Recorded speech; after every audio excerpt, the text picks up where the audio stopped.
Wow, guys, Pam Bondi is making Letitia James eat her own words. You guys gotta check this video out.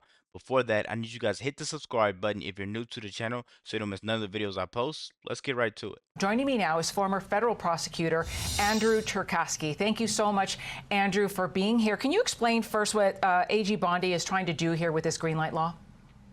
Well, Attorney General Bondi is really trying to put an end to renegade prosecutors in southern New York. That includes both the U.S. attorneys and the liberal ones who have stayed around from the last administration and want to continue with political prosecutions. And it also includes Letitia James and the lawmakers in the state of New York who are seeking to end the use of affirmative New York state action to interfere or frustrate the efforts of immigration control on the federal scale. That violates the supremacy clause, ultimately. The state cannot pass laws or take action that directly interferes with that which is the federal authority. And here, where the country is in so desperate need to get the immigration problem under control, we have New York laws and prosecutors who are acting on them to take steps to interfere with federal enforcement of the law.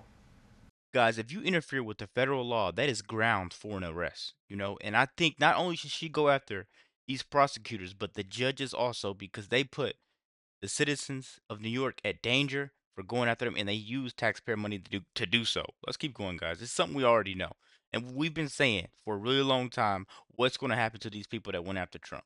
You broke the law. It's not like he's going after you. You broke the law. It's just coming out now that you broke the law. It's something we already knew.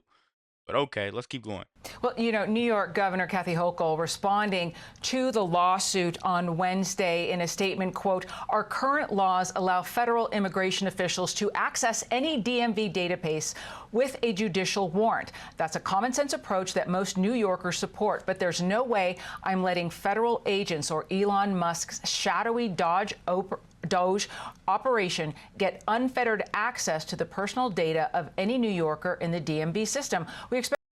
So that's gonna be another person. Gov Hochul. Yeah, NY Gov, New York Gov Hochul. You're gonna be another person out of a job. I keep telling you guys, same with the people that are sanctuary cities. Same with those people. You guys are gonna be out of jobs too. You don't want to follow along with the law? Hey, good riddance. This is something we already know. I keep telling you guys. So New York Gov Hochul, however you say it, goodbye. Green light to go after her. Let's keep going, man. Expect Pam Bondi's worthless, publicity-driven lawsuit to be a total failure, just like all the others. Let me be clear. New York is not backing down. Andrew, your reaction? Well, Okay. the courts have had some rulings in the past that allow for some degree of sanctuary cities or these sanctuary policies of states.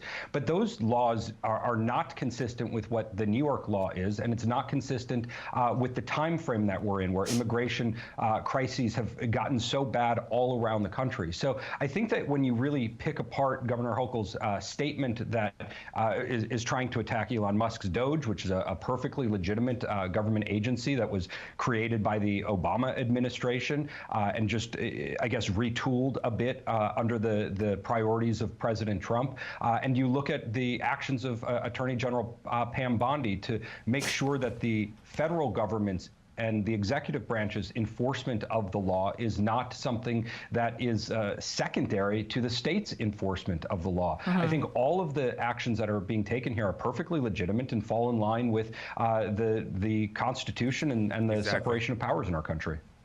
Well, we will continue to watch that. We're going to switch gears here a little bit, Andrew, to a city taking on President Trump. Denver Public Schools is suing the Trump administration over ICE access to schools. And we should note, no school has been raided that we know of. Still, the superintendent is speaking out. Listen. If the goal was to create fear in the community, it's been an absolute success. Folks are terrified. You're not going to find these criminals, these gang leaders, and these rapists that we hear that is the target, sitting crisscross applesauce on the colorful rug. So let me tell you everything wrong with that. They could reproduce, and Sorry, but birthright citizenship is no longer valid, So they're still illegal. They broke the law. I'm sorry to be that person. If you're one of my friends, you're watching the video, they broke the law. That's just what it is, guys. And for me to have to follow the law and for them not to have to follow the law, I think that's pretty messed up. It's just the law. And people keep trying to go. I keep telling you guys, people keep trying to go after Trump and Tom Homan with these immigration laws, and you're gonna lose every time because it's laws for a reason. I shouldn't have to follow the laws if you don't have to follow the laws. That doesn't make sense, guys.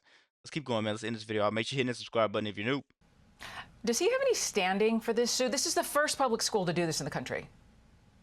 Well, I think that the fear that he's communicating is certainly something that is that's created by the issue that we have with sanctuary cities. So to some degree, court precedent has said that cities or states that are simply not actively helping the federal government enforce immigration, that is to some degree lawful. It's the interference of which is really the problem. And that comes in at government buildings like schools or apartment buildings that are owned by states. And so if federal officers want to come in order to execute legitimate law enforcement purposes, does the state or local government at that point just step back like the law requires them to enforce the law, or do they block the doors? Do they not allow people in? Great question. That would be interference with those law enforcement activities and clearly illegal. So this lawsuit is necessary, I think, for these sanctuary cities that are trying to actively interfere with federal law enforcement agents executing the law on government property like schools or like apartment buildings. And this is an important question, but I think the courts are going to be very favorable to the Trump administration. How do you think that lawsuit's going to turn out? Because me personally, I think he's going to lose, and he's going to either lose his position in that school, or he's going to go to jail for protecting illegals. We've already seen it. We've already seen Tom Homan go after people. You know, Trump said he's taking the chains off of Tom Homan. He's letting him run loose, and do his job. Let me know what you guys think about this quick video. Be sure to like, comment, subscribe if you're new. And as always, let me know at the Yak 2. We're out.